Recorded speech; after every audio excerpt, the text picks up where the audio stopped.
আমরা উৎপাদক বিশ্লেষণে টাইপ 2 নিয়ে আলোচনা করব। টাইপ 2 তে পূর্ণবর্গ কিভাবে পূর্ণবর্গ করে আমরা উৎপাদকে বিশ্লেষণ করা যায় সেটা নিয়ে আলোচনা করব। একটি রাশিকে পূর্ণ আকারে প্রকাশ করেও কিন্তু আমরা উৎপাদকে বিশ্লেষণ করা যায়। তো দেখো এটা কিভাবে আমরা করি। উদাহরণ 20 এবং উদাহরণ 21 দুইটা টাইপই কিন্তু পূর্ণবর্গের বিশ্লেষণ করার পদ্ধতিতে আমরা করব। তো এখানে দেওয়া আছে আমার 4x প্লাস 12x প্লাস 9। তো এখানে যেহেতু আমার এটা দেওয়া আছে, তো এটা থেকে আমি ডাইরেক্ট ম্যাথটি সমাধান করব। যেহেতু 4x কে আমি কি 2x হোল স্কয়ার লিখতে পারি, 4x কে 2x প্লাস হোল স্কয়ার, এখানে প্লাস, তো এখানে সূত্র অনুযায়ী আমি 2 ইন্টু 2x লিখতে পারি। আর এখানে দেখো, এখানে আমি কি 9 কে কি লিখতে পারি 3 হোল স্কয়ার লিখতে পারি। তাহলে এখানে কি লিখতে পারি, তাহলে 2 দুগুণে 4, আর যদি আমি এখানে 3 দিই 3 4 12, তাহলে 12x।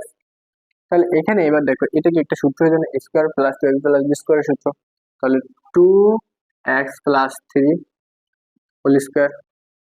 তো এটা তো আমি লিখলাম সূত্র আগে, তো এবার এটাকে আমি ভাঙায় লিখবো, কারণ তাদেরকে দুইটা পদে ভাগ করে দিতে হবে, যে 2x প্লাস 3 এবং 2x প্লাস 3।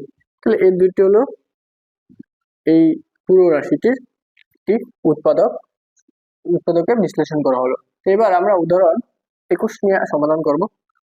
তো সেম নিয়মে তাহলে 9x কি লিখতে পারি 3, 9 কে 3 আর x হোল স্কয়ার, তাহলে এখানে মাইনাস, সূত্র কি 2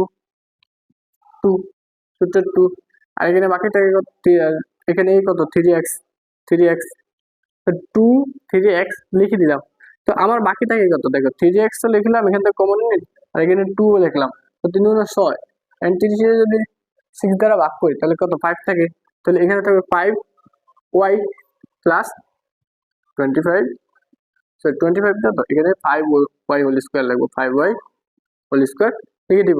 তাহলে এখান থেকে সূত্রটা কি লিখে 3x minus 5y whole square, তো এটা কি লেখা যায় 3x minus 5y into 3x minus 5y। তো এটি হলো আমার পূর্ণবর্গ পদ্ধতিতে উৎপাদকে বিশ্লেষণ করার নিয়ম। তা আমরা এর পরবর্তী 3 নম্বর প্যাটার্নটি নিয়ে আলোচনা করব।